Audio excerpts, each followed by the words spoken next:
Hello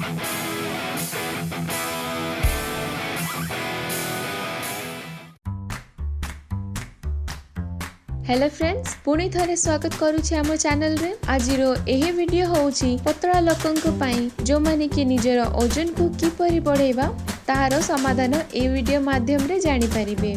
एही प्रणाली माध्यम रे आपण मात्र गोटिए सप्ताह मध्य रे निजर ओजन 10 किलो पर्यंत बढ़ाई पारिबे।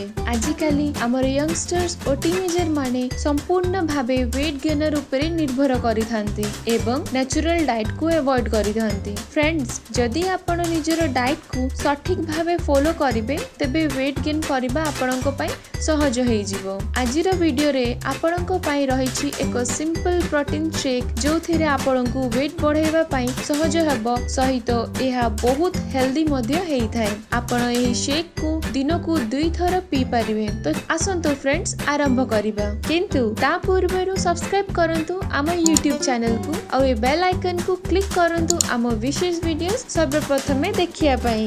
शेक बनेबा पई हमकु दरकार 30 ग्राम आलमंड बादाम, 20 ग्राम किशमिश, गोटिए बड़ कदली, 2टा अंडा, 100 ग्राम प्लेन ओट्स, आधा लीटर टोन मिल्क बा पैकेट क्षीर, गोटिए चामच पीनट बटर एवं गोटिए चामच प्रोटीन पाउडर। एबे गोटिए ब्लेंडर रे बादाम, किशमिश, कदली, ओट्स और पीनट बटर पकई भल भाबे ग्राइंड करंतु। एबे एथिरे क्षीर, अंडा एवं प्रोटीन पाउडर देई पुणी थरे भल भाबे ग्राइंड करंतु। वर्तमान आपणकर प्रोटीन शेक रेडी हे जाईची। एही शेक रे जदी आपण प्रोटीन पाउडर एफोर्ड करि पारिबे तेबे भलो, नहले मध्य बिना प्रोटीन पाउडर रे एही शेक को बनै पी पारिबे। एही प्रोटीन शेक रु 55 रु 60 ग्राम पर्यंत हेल्दी एवं अधिक प्रोटीन पाउछंती। ताहा सहित एहाको पीबार 3 रु 4 घंटा पर्यंत आपणको भोक मध्य लागि न थाए। दिनकु गोटिए थर पीले मध्य आपण सहजरे 5 रु 7 किलो पर्यंत ओजन बढ़ाई पारिबे। ताहा सहित आपण ओजन बढ़ाइबा पई नॉर्मल डाइट रे